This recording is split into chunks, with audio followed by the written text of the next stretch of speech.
Est-ce qu'on sous-estime la menace terroriste d'extrême droite? On n'en entend pas beaucoup parler dans les médias et puis finalement quand on regarde d'un peu plus près, on voit qu'en ce moment il y a le procès dit AFO. 16 personnes comparaissent pour association de malfaiteurs terroristes. Ils voulaient éliminer des imams qu'ils jugent radicalisés, ils voulaient attaquer le rappeur Medine ou encore empoisonner de la nourriture halal. Il y a aussi eu l'attentat raciste de Puget-sur-Argence le 31 mai dernier. Un homme a assassiné son voisin parce qu'il était tunisien. Ces personnes, on comprend leur idéologie et on constate leur violence. D'autres avant eux ont tragiquement marqué l'histoire par leur folie meurtrière et leur haine raciste. Mais alors, quels sont leurs points communs? Et la menace terroriste d'extrême droite est-elle réelle et est-elle grandissante? On parle de tout cela avec Pierre Plotu et Maxime Massé, journalistes spécialistes de l'extrême droite à Libération. Est-ce que vous pouvez nous expliquer un petit peu de quoi il s'agit là, ce procès AFO? Alors le procès AFO, c'est effectivement une cellule, un groupe terroriste qui a été démantelé et des gens présumés terroristes, en tout cas, ils n'ont pas encore été condamnés, qui comparaissent donc depuis le 10 juin jusqu'au 2 juillet. Il a cette particularité, donc ces gens ont été arrêtés en 2018. Il y a eu 5 ou 6 vagues d'interpellations successives parce que c'est un groupe qui est très nombreux, qui est réparti sur toute la France et qui avait notamment sa cellule en Île-de-France, le groupe Île-de-France, qui avait été infiltré par la DGSI, ça a été décidé par un juge d'instruction après que le renseignement ait reçu déjà un renseignement d'alerte qui est allé voir la justice. Un juge d'instruction a été nommé, une juge d'instruction, a été nommée, a décidé qu'effectivement c'était inquiétant, qu'il se passait quelque chose et a été mis en place une procédure qui est quand même assez exceptionnelle, assez rare en France, qui est très encadrée par la loi, c'était celle de l'infiltration. Et donc, il y a dans ce dossier qu'on a pu consulter, nous Libération, Maxime et moi, il y a dans ce dossier les rapports de cet agent infiltré. Pour vous donner un exemple, après on reviendra sur le profil, etc., mais cet agent, donc, il s'est fait appeler Jacques, qui est un policier de la Direction Générale de la Sécurité Intérieure, la DGSI. Dès le premier rendez-vous qui lui a été donné dans un bar à Paris, dans l'hypercentre de Paris, il se retrouve avec les 2 chefs de la cellule Île-de-France, alors déjà qui n'apparaissent pas sous leur vrai nom, qui se font appeler Souvigny et Achille, et qui lui exposent immédiatement le projet du groupe qui est effectivement en cas de réponse, dans le cadre d'une réponse, eux le théorisent comme ça, à un attentat djihadiste majeur. Après, l'enquête montrera que c'est encore un peu plus compliqué que ça, mais il les présente comme ça. L'objectif, c'est de tuer 150 à 200 imams en réponse. Non pas juste pour, entre guillemets, remettre les compteurs à zéro, et ça aussi, il le verbalise et il lui présente. L'objectif, c'est en fait de faire basculer la peur de la mort dans le camp adverse, parce que eux définissent comme ça. Et en fait, surtout, dans l'espoir de déclencher des représailles, une riposte de nouveau, un cercle du coup, qui devient incontrôlé, et au point que, il l'espère, en tout cas, il le théorise, l'opinion, le peuple français, les gens qui habitent dans ce pays et le pouvoir politique seraient obligés, disent-ils, de prendre position. J'interromps très rapidement la discussion pour vous encourager à aimer ce contenu s'il vous intéresse, ainsi qu'à vous abonner à la chaîne YouTube de Libération. Ça vous permettra de ne manquer aucune de nos prochaines discussions, ni aucun de nos prochains reportages. Donc c'est en quelque sorte convaincre par la terreur. C'est tout à fait ça. Et en fait, c'est pas une doctrine qu'ils ont inventée eux-mêmes, c'est une doctrine qu'en fait on appelle l'accélérationnisme, qui est à la base en fait une doctrine qui est théorisée par la gauche américaine, qui veut que comme le système capitaliste est à bout de souffle, pour provoquer sa chute, il faut produire plus de capitalisme. L'extrême droite, notamment nord-américaine, va s'en emparer sur un tout autre sujet que la doctrine économique en place, sur celle en fait de la société multiraciale. Pour eux, la société multiraciale est également à bout de course et il faut absolument provoquer sa chute en produisant des attentats contre des personnes racisées qui pourraient elles-mêmes entraîner une réponse qu'ils fantasment par des groupes qui sont opposés à eux et provoquer ainsi ce qu'eux appellent la Racial Holy War, la guerre sainte raciale, qui doit aboutir à la création d'un ethno-État blanc, autoritaire et fasciste à la fin de ces combats qui opposeront en fait deux clans ethniques. Et cette doctrine, elle apparaît notamment aux États-Unis, mais elle infuse aussi particulièrement en France à partir des années 2017-2018. Et c'est pas étonnant qu'on retrouve chez AFO, qui n'utilise pas effectivement le terme accélérationniste, mais qui reprennent en fait tous les codes de cette doctrine néo-nazie. Moi, ce qui me marque aussi quand je vous entends, et c'est un truc, moi, très personnellement, j'ai mis du temps à le comprendre aussi, c'est qu'il y a quand même, quand on voit ces préparations-là, et quand on voit parfois aussi des passages à l'acte, il y a une politisation hyper importante finalement de ceux qui passent à l'acte. Enfin là on le comprend, derrière il y a toute une théorie politique mise en place, il y a toute une idéologie qui est hyper importante. Et pourtant, quand on s'intéresse aussi là, notamment au procès AFO et quand on entend parler ces personnes, on a l'impression qu'elles essayent un petit peu de rejeter ce truc-là, de pas forcément assumer qu'en fait il y a une vraie théorie politique derrière et un vrai projet de société finalement en fait dans leurs idées quoi. Bien sûr, mais le principe du terrorisme tel qu'il est défini, hein, c'est quand même effectivement d'imposer la terreur, mais avec un objectif politique, avec un objectif de société derrière. L'attentat n'est pas une fin en soi, mais est un outil politique utilisé par ces gens. À partir de ce moment-là, quand on les écoute, quand on les voit, ça correspond à ce que définissent les services de renseignement, mais de longue date. Quand on travaille sur ces thématiques-là, on voit la DGSI, par exemple, de tout temps, enfin en tout cas ça fait très longtemps en France qu'elle alerte sur l'impact, notamment par exemple de la fachosphère. Il y avait le procès Waffencraft qui est une autre... La fachosphère, si tu peux préciser un peu ce que ça signifie. L'écosystème d'extrême droite en ligne, politique à des fins de propagande. C'est pas juste créateur de contenu. Exactement, c'est pas juste un commentaire raciste d'un internaute lambda raciste sur un Facebook raciste. Là, ce sont des sites, des organisations, des influenceurs, des médias, etc., qui construisent et qui pensent le fait d'avoir une action politique et de répandre une propagande. Et donc cette fachosphère, elle a un impact, par exemple, donc au procès Waffencraft, c'était en appel l'année dernière.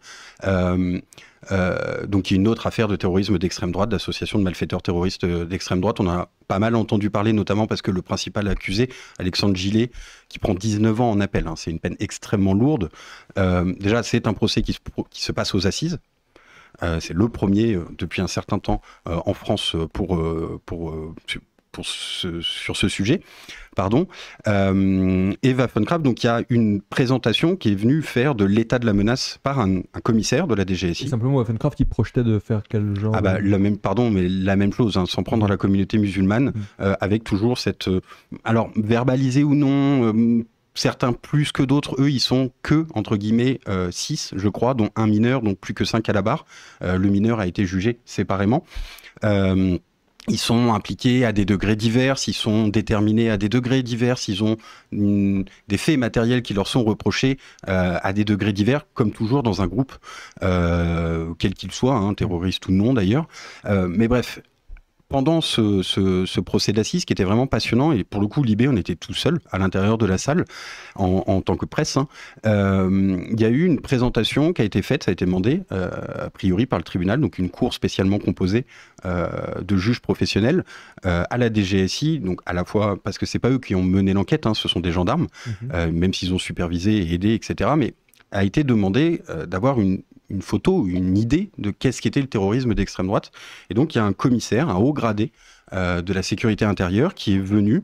Alors d'ailleurs, c'était assez spécial parce qu'en fait, il n'est pas vraiment venu, il a été interrogé en visio et la caméra filmait une porte elle-même floue. Par souci de préserver la sécurité de cet agent. Il est venu dresser l'état de la menace, il nous parle, il nous donne des chiffres, on y reviendra, j'en doute pas, mais aussi, il parle de lui-même du toboggan. Ce que nous, on a appelé un toboggan, c'est-à-dire, en fait, le chemin de radicalisation qui a été identifié par les services de sécurité comme étant un point commun à tous ceux qui se retrouvent à cette étape ultime, c'est-à-dire sur le point du passage à l'acte, en tout cas soupçonné d'être sur un point de passage à l'acte, parce que jusqu'à Puget, en France, au XXIe siècle, il n'y a pas eu d'attentat terroriste d'extrême droite, en tout cas qualifié comme tel. Alors pardon, non, je suis en train de vous dire une bêtise, parce qu'il y a eu Maxime Brunerie, qu'il y a eu Logan Nissin, bref. On y reviendra aussi, mais en tout cas, c'était une rareté, et voilà. Ils nous disent qu'il y a cette entrée dans le discours raciste, cette entrée dans une radicalisation qui se fait à travers les sites de la fachosphère qui sont peut-être les plus connus. On va peut-être pas donner des noms parce qu'on va pas perdre les gens, mais on parle de gens de canaux qui peuvent avoir jusqu'à 1 million d'abonnés, par exemple, sur YouTube. On va parler de sites internet qui existent depuis des décennies, qui peuvent avoir plusieurs millions de visites par mois, qui ont eu un impact parce qu'ils sont extrêmement relayés, par exemple, sur les réseaux sociaux, etc. Ça, c'est une première entrée parce que dans un discours qui désigne le musulman, bien souvent, c'est le marqueur type aujourd'hui de la mouvance, comme l'ennemi, comme l'adversaire, qui explique qu'il est dangereux, qui explique qu'il vient nous remplacer, qui explique qu'il vient nous envahir, qui explique que finalement s'y opposer, mais c'est être un résistant, etc. etc. Et à travers cette première entrée, on se retrouve vraiment dans ce que nous on a appelé un toboggan, parce que ça emmène toute une partie, certains s'arrêtent à certains échelons, mais il y en a d'autres qui continuent et qui se retrouvent de plus en plus loin dans les tréfonds racistes du web. Mais c'est vrai que ce toboggan, du coup, me fait penser à ce qu'on avait vu avec l'attentat raciste de Puget-sur-Argent. À Libé, il y avait eu un papier où justement qui s'intéressait au profil du présumé meurtrier et où on voyait que notamment sur sa page Facebook par exemple il relayait des contenus du Rassemblement national mais aussi des contenus plus violents, plus radicaux qui en effet déversaient leur haine des musulmans entre autres. C'est un point commun. Et tout à fait. Et ce qui est intéressant, c'est que quand nous, on a pu avoir accès à la page Facebook de Christophe B., donc le suspect dans l'attentat de Puget-sur-Argent, on se rend évidemment rapidement compte qu'effectivement, il y a beaucoup de publications qui émanent de comptes du Rassemblement national qui sont partagées par Christophe B., mais il y a aussi des organisations, comme tu dis, plus radicales. Et ce qui est intéressant, c'est que parmi ces organisations, il y en a deux qui ont attiré particulièrement notre attention. Il y a d'abord un site qui s'appelle Démocratie participative, qui est, contrairement à ce que son nom indique, est en fait un site purement néo-nazi qui est tenu par un néo-nazi français qui s'appelle Boris Lelay, qui est caché au Japon pour échapper à la justice française et qui est probablement le site de la fachosphère en français le plus violent. On n'y trouve aucune périphrase pour désigner leurs adversaires quand ils veulent parler. Et je m'excuse d'utiliser ce terme, mais c'est les leurs. Quand ils veulent parler d'une personne juive, ils disent un youtre, un youpin. Quand ils veulent parler d'une personne noire, ils disent un négro. Donc ça, déjà, ça montre que même si on n'est pas extrêmement politisé, le fait d'aller sur ce site-là, on n'y arrive pas facilement. Il faut un VPN, il faut faire des recherches particulières parce que le site est régulièrement déréférencé. Donc, il faut suivre un peu l'actualité et les diverses migrations de ce site. Donc, ça démontre d'une profonde radicalisation. Et ensuite, il y a un autre site qui partage énormément.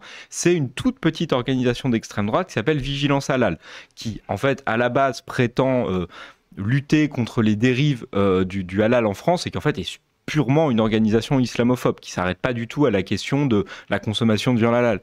Et ce site, on le retrouve dans énormément de dossiers terroristes et à commencer par AFO. En perquisition chez des prévenus du procès AFO, on a retrouvé des traces de consultation de ce site dans leur matériel informatique, mais aussi des tracts, des petits coupons qui appelaient au don en faveur de ce site. Donc effectivement, on voit qu'il y a quand même une espèce de convergence à un moment autour d'une série de sites, d'organisations, de communautés de la fachosphère qui poussent les gens à la radicalisation, et radicalisation qui peut pousser à soit envisager de faire des attentats, soit directement tirer sur son voisin. Je vois vos questions dans le chat, je les relais juste après à Pierre et Maxime, mais pour rester aussi là-dedans, moi une question qui me vient assez rapidement aussi, c'est de savoir comment est-ce qu'on se retrouve exposé à ces contenus violents, parce qu'on comprend que ces contenus violents radicalisent leur public et potentiellement favorisent à un moment donné, en tout cas pour une personne, même si c'est une personne sur 1000 ou plus, mais à un moment donné, ça peut favoriser un passage à l'acte meurtrier. Mais comment est-ce qu'on arrive sur ces contenus-là? Parce que vous le disiez, c'est des contenus sur lesquels on ne peut pas tomber si facilement, quoi. Alors, l'exemple de démocratie participative, non. Mais on peut citer F de Souche, on peut citer TV Liberté, on peut citer même un certain nombre de tweets de ce qu'était la Zemmourosphère à une époque, les actions des identitaires, ce genre de choses. Ça, ce sont des choses qui ont trouvé une formidable caisse de résonance sur les réseaux sociaux, du fait du fonctionnement de ces réseaux sociaux. Il y a quelque chose de très simple, mais un réseau social fonctionne avec une phrase mathématique, un algorithme qui définit la règle du jeu. Cette phrase mathématique, et ça, il y a eu des études scientifiques qui le démontrent, c'est pas un secret, même si elle est très bien gardée, il y a un ressort évident qui est un formidable push qui appuie, qui renforce les buzz, c'est la colère. Et donc, quand on tient des discours radicaux sur certains réseaux sociaux, on expose de plus en plus de gens, parce qu'au début, ça va être ces 200 followers. Puis ces 200 followers vont eux-mêmes repartager et donc exposer le message à leurs 200 followers. Puis dans ces groupes de personnes, va finalement y avoir quelqu'un qui va tomber dessus parce que il pense pas du tout la même chose, mais que ça l'indigne et qui va le relayer en disant mais qu'est-ce que c'est que cette horreur ? Et il va y exposer, à partir de ce moment-là, en fait, va être sorti de la bulle de la fachosphère le message de la fachosphère. C'est-à-dire que ces 200 followers, je reprends le même chiffre, de cette nouvelle personne qui s'indigne, vont appartenir peut-être probablement plutôt à sa sphère à lui, sa bulle à lui ou à elle de pensée, peut-être plus progressistes, vont eux aussi s'indigner, le repartager, etc. Et ça, c'est un fonctionnement qui crée des boules de neige, qui crée du buzz, avec en plus derrière un algorithme qui va lui voir « Ah, tiens, je tiens un buzz ». Parce que les réseaux sociaux, c'est simple, c'est gratuit. Ce ne sont pas des services publics. Si c'est gratuit, c'est toi le produit. Donc ça veut dire que eux, leur objectif, c'est d'acquérir de la data pour pouvoir la vendre. Et pour acquérir de la data la plus efficace possible, il faut avoir des gens qui restent le plus longtemps possible sur leur réseau, qui s'en servent le plus possible. Parce que ça fait aussi des espaces publicitaires, etc. etc. Donc il y a ce premier élément qui est vraiment à prendre en compte, c'est le fonctionnement de l'outil Internet, le fonctionnement de notre époque aussi. Et il y a un autre élément, c'est celui du perfectionnement du savoir-faire qu'a acquis la fachosphère, l'extrême droite, dans l'utilisation d'Internet. C'est-à-dire que, de tout temps, l'extrême droite a toujours essayé d'investir les outils qui lui permettaient de désintermédier sa propagande. Qu'il n'y ait plus d'interface, typiquement des journalistes qui posent des questions, qui mettent en perspective, ou qui n'invitent pas, tout simplement, comme ça peut se faire en Belgique, et comme ça a pu se faire fut un temps en France. Pour éviter ça et avoir un message qui se répand directement dans le cerveau des gens, sans contradiction, sans rien, ça a été un temps l'audiotel, puis ça a été le Minitel, puis c'est devenu Internet. Et Internet est devenu un outil, contrairement au Minitel ou à l'audiotel, de masse. Sauf que la fachosphère, comme elle l'a investi dès ses débuts, le Rassemblement national, enfin le Front national à l'époque, est le premier parti politique français à avoir une page Facebook. Mais avant, on peut parler de F2 Souche, c'est un site qui se fait passer pour une revue de presse, mais qui est un blog militant, tenu par des militants, existe depuis les prémices du web. Ils ont 25 ans, un quart de siècle d'expertise, et ils ont aussi su grandir avec le web. C'est-à-dire qu'au début, c'était les blogs, puis c'est devenu YouTube, les réseaux sociaux, etc. Et les nouveaux réseaux sociaux qui s'accumulent, les podcasts, etc., etc. Et à chaque fois, on a des nouvelles générations qui sont arrivées, des historiques qui sont restés, des nouvelles générations qui sont arrivées, qui ont su investir, et on se retrouve avec une mouvance qui se connaît, qui se pratique, qui s'invite, qui se renforce et qui propage le même message. Justement, sur les nouveaux réseaux sociaux, est-ce que ça veut dire que du coup, il y a un risque que le public qui soit confronté à ces contenus d'extrême droite violents et donc qui se radicalise, elle puisse rajeunir? Est-ce qu'il y a un risque qu'il y ait des profils de plus en plus jeunes qui soient radicalisés et exposés à ces contenus-là? En fait, à chacun son offre. À partir du moment où il y a une demande, il y a des offres politiques qui se proposent. Effectivement, les influenceurs qui ont entre 35 et 40 ans ne parlent pas aux mêmes personnes. Les personnes qui regardent, par exemple, TV Liberté, un exemple que Pierre a utilisé, sont probablement, je n'ai pas de chiffres, c'est plus une estimation, un tout petit peu plus âgés que ceux qui regardent des contenus sur Instagram ou TikTok, par exemple. Il y a une offre extrêmement large et qui s'adresse malheureusement à tous les publics. Et au-delà de ça, au-dessus de ça, il y a quand même un parti, le Rassemblement national, qui parle malheureusement toutes les franges de la population en termes d'âge et dont parfois leurs propres députés partagent des contenus qui viennent de cette fachosphère, les exposant d'autant plus de gens à leur potentialité dangereuse. Est-ce qu'on en sait plus sur les profils qui sont suivis par la DGSI par exemple? Alors non, enfin à un moment donné, c'est secret quand même. Par contre, il y a un rajeunissement, par exemple. Si, ça c'est quelque chose qui est effectivement souligné par les services de renseignement, mais en fait par les faits. C'est-à-dire que des affaires de terrorisme d'extrême droite, pas seulement, mais on parle de terrorisme d'extrême droite ici, qui concernent des individus très jeunes, trop jeunes pour que les... Voilà, mineurs, donc trop jeunes pour que les dossiers ou les procès puissent être couverts, parce que ce sont des procès qui se déroulent à huis clos, donc dans lesquels nous, la presse, on n'a pas la possibilité d'entrer pour écouter et pour raconter ce qui s'y passe. C'est la loi française protège les mineurs, c'est comme ça, je dis pas que c'est bien ou pas bien, hein, c'est comme ça, mais effectivement, par contre, il y a une donnée de rajeunissement aussi, mais AFO... il faut l'avoir en tête et c'est une bonne question, hein, mais AFO par exemple c'est plutôt des gentils papis, en tout cas des profils de gentils papis qu'on a sous les yeux. Je veux dire, le premier jour dans la salle, on a des gens au crâne dégarni, des vestes de costumes qui datent visiblement d'il y a plusieurs décennies, des moustaches, des cheveux blancs, des gens qui sont trop malades pour pouvoir même se déplacer jusqu'au tribunal, etc., etc. On va dire, pourquoi on juge ces gens? L'affaire elle date d'il y a 8 ans. Les gens qui aujourd'hui sont trop malades pour pouvoir se déplacer jusqu'au tribunal, il y a 8 ans, ils s'entraînaient au tir et à faire péter des grenades en forêt. Donc à un moment donné, il y a quand même quelque chose. Mais en fait, j'ai envie de dire, cette radicalisation par Internet, ou en tout cas aussi beaucoup par Internet, elle produit ce qui est dans l'air de notre temps. C'est-à-dire qu'aujourd'hui, même les papis et les mamies, ils ont un smartphone. Même les papiers et les mamies. Aujourd'hui, c'est plus facile de déclarer ses impôts sur Internet qu'en papier. On achète des timbres sur Internet, on réserve un train sur Internet. On fait tout sur Internet. Internet fait partie de notre vie. Il n'y a plus vraiment de distinction entre Internet et ce qu'on appelait à une époque IRL, in real life, la vraie vie. Internet, c'est la vie. Il y a une question sur une autre affaire. Donc, quelqu'un dans le chat qui demande est-ce qu'on en sait plus sur le projet de Rémi Daillet. En plus de l'affaire Millet, ils avaient tenté de fomenter un attentat. Alors, c'est encore beaucoup plus que ça. L'affaire Rémi Daillet, il y a plusieurs projets. Donc elle est elle a été donc judiciarisée. L'enquête et l'instruction est terminée. On n'a juste pas de date d'audience pour l'instant. Et on sait déjà que ce sera en correctionnel. Ce ne sera pas aux assises. Donc Rémi Daillet, lui, il projetait peu ou prou un coup d'État. Alors c'était extrêmement fantasque. Pour avoir pu consulter le dossier aussi, on est sur un espèce de fouillis un peu considérable de cellules dormantes russes qui doivent intervenir en faveur de lui, de confrontation avec les forces de sécurité, avec des hallebardes parce qu'on peut crocheter les gens. Enfin, c'est assez dingo. Mais par contre, si on enlève ce côté un peu extrêmement fantasque au sein du dossier Daillet, pareil, c'est une organisation où il y a plusieurs cellules.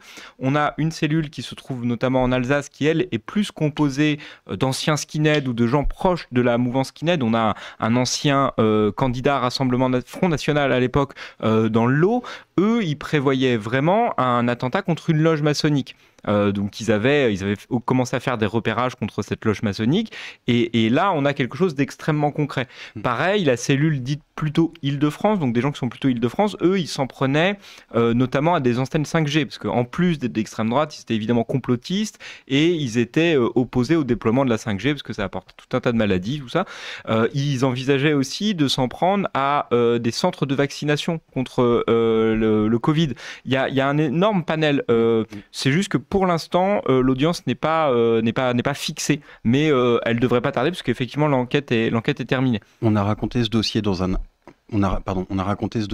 article pour Libération avec Maxime. Effectivement, l'intérieur, les auditions aussi menées par la DGSI, les personnalités, le parcours des gens, etc., etc. Et puis ce rôle de gourou en plus de loin de Rémi Daillet. Voilà, je vous renvoie au site de Libération. J'ai plus le titre en tête. Ça commence à être. Je crois que c'est Poutchaklik. Mais oui, c'est pas très. Voilà.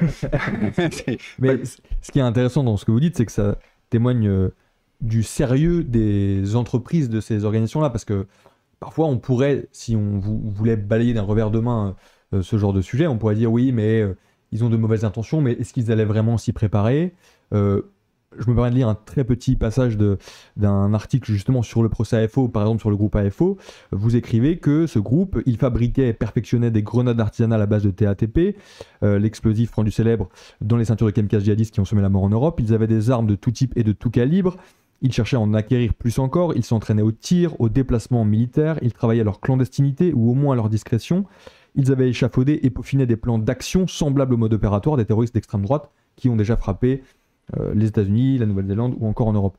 Ce qu'il faut bien capter, c'est que c'est ça, quoi. C'est des gens qui sont ultra préparés, quoi. Mais au-delà de ça, lors des perquisitions chez les différents prévenus, on retrouve, qui vous s'en prendre aux musulmans, on retrouve des adresses de lieux de culte musulmans, de mosquées, dans la petite couronne parisienne.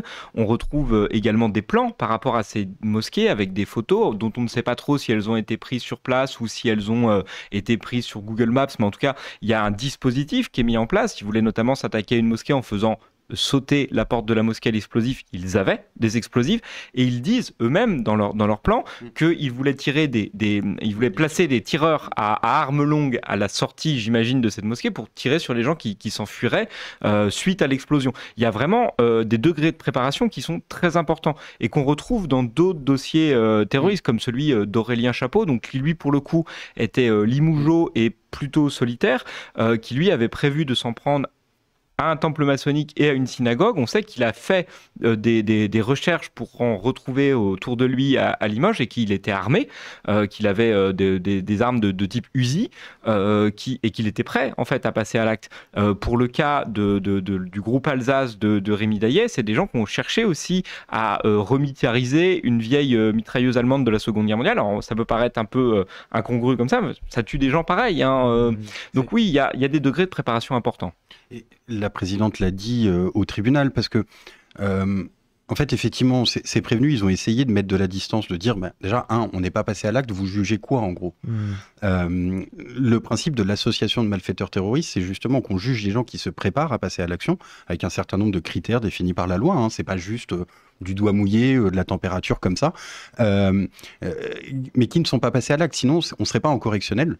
Et ces gens ne comparaîtraient pas libres s'ils étaient passés à l'acte. Et puis, quand bien même, quand on a effectivement perfectionné des grenades, parce qu'ils ont fabriqué du TATP, donc cet explosif très puissant, le rapport des démineurs dit, quand on l'a fait exploser, on a eu des détonations puissantes. Ça fonctionnait bien. Ils ont essayé avec différents types, on ne va pas donner d'idées aux gens, mais ils ont essayé avec différents types de contenants, différents types de détonateurs, à distance, machin. Ils ont fait pas mal de tests. Ils ont essayé aussi de créer artificiellement des fragments, enfin, avec des boulons, des choses comme ça. Enfin, les plus vieux se souviendront sûrement des attentats, la vague d'attentats de 95 en France. Là, c'était des bouteilles de gaz avec dedans des clous, des vis, des choses comme ça. C'est ultra meurtrier. On est un peu sur cette idée-là. Et ils perfectionnent vraiment leur truc. Il y a les photos, etc. On est sur des dispositifs qui sont efficients. Mais il y en a un d'eux, quand il est arrêté par la police, sur le siège passager de sa voiture, il y a une de ces grenades. D'ailleurs, et je pense que c'est important de le préciser, ce qui déclenche l'arrestation suite à l'infiltration de l'agent de la DGSI, qui est resté en tout et pour tout un peu plus de 15 jours avec eux. C'est pas une infiltration au long cours comme on peut l'avoir dans des terroristes d'autres niveaux. C'est parce qu'en fait, ils vont recommencer à faire des tests de grenades. Et là, l'agent avertit sa hiérarchie en disant qu'il y a un risque imminent de passage à l'acte. Donc, on voit bien qu'il y a une forme de détermination et que des plans sont préparés. Et que même les forces de l'ordre disent non, là, il faut qu'on interpelle parce qu'il y a un danger. Ceci dit, quand il y a ce niveau d'organisation, c'est aussi du coup potentiellement plus facile à infiltrer, à peut-être tracer.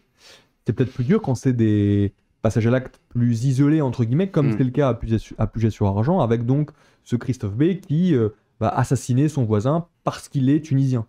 Ça, comment est-ce qu'on fait potentiellement pour tracer, remarquer, prévoir ce genre d'attentat raciste? Alors disons-le, déjà, première chose, Christophe B, c'est pas son nom, c'est B. C'est l'anonymisation de son nom, parce qu'on pourrait penser, il y a des gens qui s'appellent B. C'est pas son cas. En fait, Maxime l'a dit tout à l'heure, on a eu accès, on a pu avoir accès, reconnaître, enfin authentifier le contenu de son profil Facebook. Effectivement, c'est radical. Effectivement, on y trouve beaucoup de choses. On voit ce monsieur qui monte ses armes, on voit ce monsieur qui tient des propos racistes, parce qu'il est tireur sportif, et donc il a des autorisations de détention d'armes délivrées par la préfecture, mais des armes semi-automatiques, des pistolets, un peu comme ceux que peuvent avoir des militaires ou des policiers à la ceinture. Ce sont des armes qui font des dommages, des armes longues, un fusil à pompe, etc. Son empreinte en ligne, elle est radicale, mais en fait, c'est celle de beaucoup, beaucoup de gens. Ce racisme qui se crie de manière totalement impunie sur les réseaux sociaux, c'est aussi quelque chose, et les pouvoirs publics l'ont en tête. C'est quelque chose, on a vu par exemple des judiciarisations de commentaires Facebook. On peut parler des JO, mais il y a plein d'autres moments où ça s'est passé. Pour y être allé également, on s'est retrouvé avec des jeunes gens, des hommes, des femmes de tous âges. Il y avait des messieurs en âge avancé, d'autres beaucoup plus jeunes, etc., qui venaient d'un peu partout en France, qui venaient de tous les milieux. Voilà, il y a aussi cette dimension. En fait, Internet a permis une libération de la parole raciste et l'accès aussi à un contenu qui a un impact. Il y a une question dans le chat alors qui revient sur la fachosphère plutôt, et qui veut nous parler de Pierre-Édouard Stérin, et qui en fait demande comment ce milliardaire est arrivé au stade qu'il occupe actuellement d'influence de la fachosphère, et qu'est-ce qui lui a permis d'avoir une telle notoriété.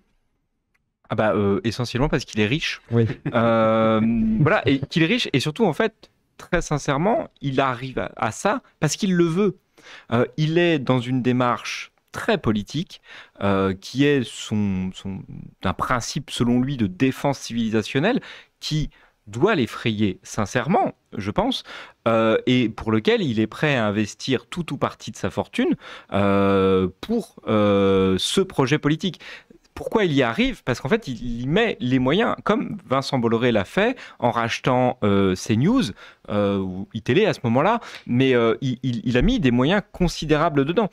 Il y a effectivement des blogs qui arrivent à toucher énormément de gens avec des moyens limités, mais si on ajoute une volonté idéologique à des moyens colossaux, oui, en fait, ça touche énormément de gens et ça marche parce que c'est quand même un peu le nerf de la guerre. Puis on parlait de la fachosphère. En fait, on va retrouver par exemple des influenceurs de la fachosphère ou des activistes de groupuscules d'extrême droite, identitaires, etc. Identitaires, basiquement, globalement, c'est un cache-sexe pour parler de suprémacisme. Ce sont des gens qui pensent que, alors officiellement, ils se disent, pour un certain nombre d'entre eux, ethnodifférentialistes, c'est-à-dire qu'ils estiment que il y aurait des aires géographiques qui seraient dévolues à certains types d'ethnies, pour ne pas dire couleur de peau. Quand on creuse, on s'aperçoit quand même assez vite que ces gens estiment que, ce sont leurs mots, en Europe se construisaient des cathédrales pendant que sur un autre continent plus au sud, les gens vivaient dans des cases. Bon, pendant qu'en Europe on vivait dans des cases, il y a des gens qui construisaient des pyramides sur ce continent plus au sud. À un moment donné, il faut aussi... Mais bref, c'est pour ça qu'il y a quand même une dimension suprémaciste et qu'on retrouve ces gens qui viennent livrer ce discours à l'antenne de CNews, dans les colonnes du JDD, ou sont interviewés dans les colonnes du JDD, sur Europe 1, que sais-je, avec en plus et encore une fois, c'est l'air du temps, tous les médias le font, mais la punchline d'un invité qu'on veut pousser ou pas, d'ailleurs, je suis pas on sonde pas les esprits, mais que iTélé, CNews, pardon, ou Europe 1, ou le JDD publie sur ses réseaux sociaux, qui sont suivis par des millions de gens, qui ont le tampon du vu à la télé, le tampon du média sérieux, le tampon de l'histoire du journal. Le JDD, c'est un monument de la presse française. Eh bien, on se retrouve avec un random influenceur facho qui se retrouve à voir sa parole tamponnée avec cette crédibilité-là et répandue à des millions de gens. Est-ce que vous diriez qu'il y a un continuum entre ces milliardaires comme Vincent Bolloré, comme Pierre-Édouard Stérin, leurs médias, leur influence, le public qui est confronté, et à la fin, potentiellement un passage à l'acte à un moment donné d'un terroriste ou d'un tueur d'extrême droite? C'est toujours un peu compliqué de répondre à ce genre de questions parce qu'évidemment, on n'est pas dans la tête des gens qui projettent ou qui se livrent à ce type d'action terroriste. Simplement, il nous semble, à la lecture de dossiers, lorsque nous avons suivi des procès sur des questions terroristes, qu'il est toujours question de la fachosphère comme élément de radicalisation. Ça veut pas dire que c'est le seul moyen de radicalisation. Il y a aussi des gens qui se radicalisent au sein de groupuscules d'extrême droite qui, eux, ne sont pas terroristes, mais qui sont du groupuscule militant, parfois violent, mais qui ne franchissent pas la ligne de l'action terroriste. Et ces personnes qui rejoignent ces groupes, eux, sont en recherche de radicalité, peuvent s'en extraire pour passer à l'acte terroriste, considérant que ces gens ne font pas assez. Il y a toujours au moins une référence à la fachosphère. On l'a même vu lors d'une audience pour... donc ça, c'était du terrorisme, mais c'est parce que le monsieur était jugé pour avoir propagé sur Telegram de la propagande terroriste à destination de l'extrême droite, un manuel en fait pour apprendre, un manuel qui venait des États-Unis, qui avait été traduit en français. Est-ce que c'est lui qui l'a fait ou pas? On ne sait pas. L'enquête n'a pas été jusque-là. Ce monsieur est un sympathique jardinier de la mairie de Montauban. Et lui-même, alors que effectivement, si on l'avait croisé en dehors, on se serait pas dit, bon, bah lui, c'est une personne qui est un aficionados de la fachosphère. Mais quand il y a son enquête de personnalité au début de son audience, il explique comment il en est arrivé là. Et en fait, il parle effectivement d'Éric Zemmour, alors qu'Éric Zemmour n'est pas encore candidat à la présidentielle, c'est un procès qui est assez ancien.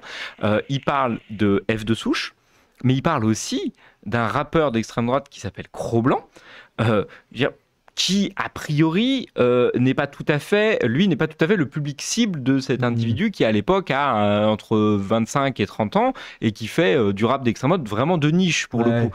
Et ben, en fait, ce monsieur, qui a la cinquantaine bien tapée, il explique qu'il a commencé à se radicaliser avec cet influenceur. Il cite aussi l'influenceur d'extrême droite Papacito. On est vraiment sur quelque chose où n'importe qui peut être confronté à la propagande d'extrême droite sur Internet. Donc, est-ce que Vincent Bolloré ou Pierre-Édouard Stérin veulent armer la main de gens qui passeraient à l'action terroriste? La réponse est très probablement non. Attention, c'est pas ce qu'on dit. Par contre, ce qu'il faut réaliser, et a priori le code pénal le fait, les mots ont un sens. Propager une idéologie haineuse à des échelles de masse, quotidiennement, ça produit des effets. C'est ça qu'on dit. Il y avait une remarque aussi sur la fachosphère, je vous la relais parce que je la trouve intéressante, de quelqu'un qui nous dit qu'il trouve malhonnête d'inclure le Rassemblement national dans la fachosphère, en disant que d'un point de vue intellectuel, c'est irrespectueux de millions de Français qui ont voté pour ce parti dernièrement et qui ne sont pas racistes. Je vous relais cette réflexion. On ne dit pas que le Rassemblement national appartient à la fachosphère. Ce que j'ai dit tout à l'heure, c'est qu'il arrive à des responsables politiques du Rassemblement national de relayer ces contenus. Je ne dis pas qu'ils appartiennent à cette fachosphère. Et l'autre chose qu'on dit aussi, et c'est ce qu'on voit, en fait, nous, on vous dit ce qu'on voit. Ouais. C'est un peu le métier du journaliste. On livre aucune analyse, là. C'est quand même des faits, tout ça. Oui. Sur le Facebook de ce monsieur qui tue des gens par racisme, et un acte qui est considéré comme terroriste par le parquet national antiterroriste, c'est pas Maxime Massé et Pierre Plotu ou Libération qui avons décrété que c'était un attentat.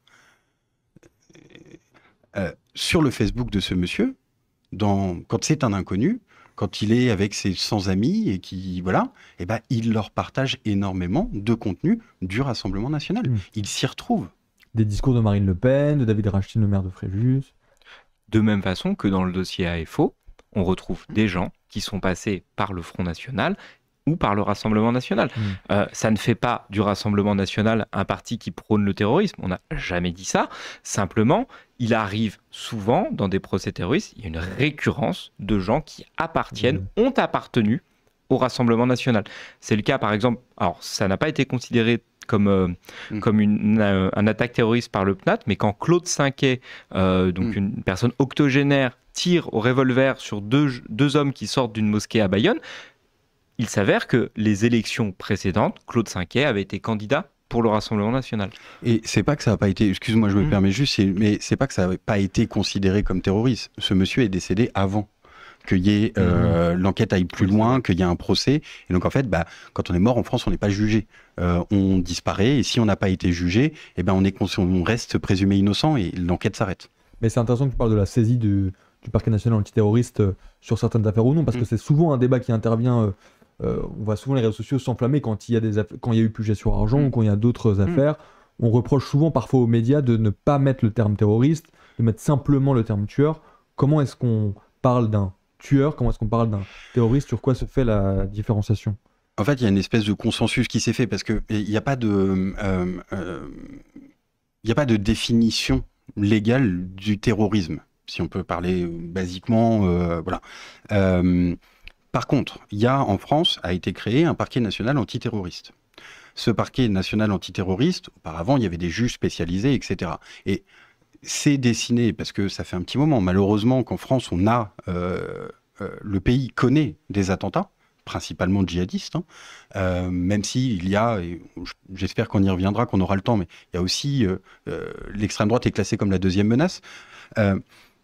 Ce parquet, c'est dessiné le consensus du fait que si le parquet national antiterroriste, donc les professionnels, se saisissent, qui est leur droit, c'est un parquet qui est à Paris mais qui a une compétence nationale, et ils peuvent se saisir et donc récupérer tous les dossiers à n'importe quel instant, et ils sont très souvent alertés d'ailleurs par les gens sur place quand il y a un doute, par les équipes policières, judiciaires, par la machine de la justice française et d'enquête, ils se saisissent ou non. Et donc en gros, basiquement, à partir du moment où le parquet national antiterroriste se saisit, effectivement, le consensus, et là, on peut dire que c'est un attentat. Parfois, il ne se saisit pas. Parfois, c'est décrié. Parfois, on n'a pas accès au dossier aussi. Je veux dire, c'est complexe une enquête. C'est complexe la personnalité de quelqu'un. C'est complexe de saisir pourquoi, à un instant T, quelqu'un va commettre l'irréparable, va aller jusque-là. Est-ce que c'est par conviction politique? Est-ce que c'est parce que ça va pas bien? Est-ce que c'est une question de vengeance personnelle? Est-ce que c'est... Que sais-je? Et ça, c'est extrêmement difficile, je pense, à juger. Il y a des critères qui sont le plus factuels possible, qui ont été mis en place. Je ne suis pas dans le secret des dieux, hein, mais par le PNAT, ils se saisissent, ils ne se saisissent pas. Après, il y a aussi une évolution de la doctrine à l'intérieur du PNAT. Il y a 10 ans, ce n'étaient pas les équipes qui sont en place aujourd'hui. Et donc peut-être que il y a 10 ans, le contexte était différent, les équipes étaient différentes, peut-être que l'appréciation était différente. En tout cas, aujourd'hui, ce qu'on voit, c'est qu'il y a une qualification terroriste qui est accolée sur un certain nombre de dossiers, par des équipes qui sont en place ou celles qui l'étaient précédemment, qu'il y a quand même un consensus qui se dégage, qu'il y a aussi, là, à Puget-sur-Argence, un parquet national antiterroriste qui se saisit, alors qu'il ne s'est pas saisi, par exemple, à Nantes, qu'il ne s'est pas saisi dans d'autres affaires, le meurtre atroce d'Aboubacar Cissé dans une mosquée, aurait pu être considéré comme ou pas. Nous, on n'a pas accès à l'enquête. On n'est pas sur le terrain. Donc, c'est pas à nous, journalistes, de mettre ce tampon-là. Et ce que tu disais, donc pour conclure notre discussion, c'est qu'aujourd'hui, ça c'est un avertissement, en tout cas une information de la DGSI, c'est que la menace terroriste d'extrême droite est aujourd'hui classée finalement comme la deuxième menace en France. Oui, absolument. Depuis 2017, selon la DGSI, on a déjoué 12 attentats qui provenaient de cellules ou de personnes individuelles d'extrême droite. Mais on est quand même sur quelque chose qui peut paraître assez faible au regard des attentats d'inspiration djihadiste, mais il faut remettre ça sur un contexte global. On est aussi sur 38 attaques perpétrées par l'extrême droite dans 11 pays entre 2010 et 2020. Ça a fait 243 morts et plus de 500 blessés. On est quand même sur une mouvance qui tue, qui provoque. Alors effectivement, il y a eu ce terrible attentat de Christchurch où il y a plus de 52 fidèles musulmans qui sont abattus par Brenton Tarrant. Et on pense aussi aux attentats d'Oslo et d'Utøya où il y a plus de 80 victimes, enfin en tout cas 80 morts et des centaines de blessés. Ça peut paraître un peu faible par rapport, c'est terrible hein, de dire ça, par rapport aux attentats d'aspiration djihadiste, mais il n'y a aucune autre mouvance qui provoque des attentats de telle ampleur que ces deux-là. Il arrive aux responsables politiques actuels de parler d'écoterrorisme. Enfin, l'écoterrorisme, c'est scandaleux d'utiliser ce propos-là. On ne parle pas de victimes. Quand bien même il existe aussi un terrorisme d'extrême gauche, notamment dans des pays européens comme la Grèce, on n'est pas du tout sur ces étiages de victimes.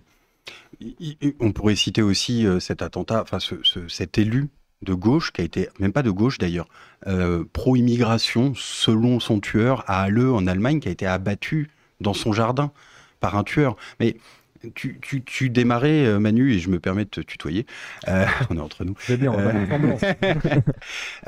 tu démarrais en posant aussi une question qu'on n'a pas encore abordée, c'est est-ce que c'est neuf, l'alerte? Et non, c'est pas neuf. Avec Maxime, on va citer, mais en fait, ça fait des années que la DGSI, les services, la justice, mais aussi par exemple Europol, donc les polices européennes alertent. Il y a chaque année un rapport sur l'état de la menace en Europe qui s'appelle le TESAT, c'est un terme un peu barbare. Celui de 2023, donc qui fait paru en juin 2023, qui fait l'état, la photo sur l'année 2022. La France, c'est pardon, je prends mes notes parce que je connais pas les chiffres exactement par cœur. C'est la moitié des projets d'attaque terroristes et un tiers des arrestations. Donc la France, sur l'ensemble de l'Union européenne, c'est la moitié des projets d'attaque et un tiers des arrestations sur un an. Ça veut dire quoi concrètement? C'est 2 projets d'attaque. Alors il y a 4 projets d'attaque, il y a 4 actes terroristes déjoués, donc empêchés ou accomplis sur cette année 2022 en Europe.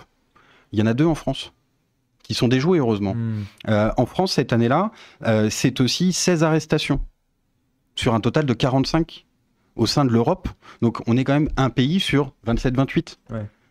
D'accord ? C'est ça, la réalité dont on parle. Donc, Effectivement, on peut se dire que ce serait honteux quand on aborde la question du terrorisme d'extrême droite, de parler du Rassemblement national. En fait, la question, c'est de savoir, à un moment donné, qu'est-ce qui se passe, quels sont les rouages, comment fonctionne le terrorisme d'extrême droite.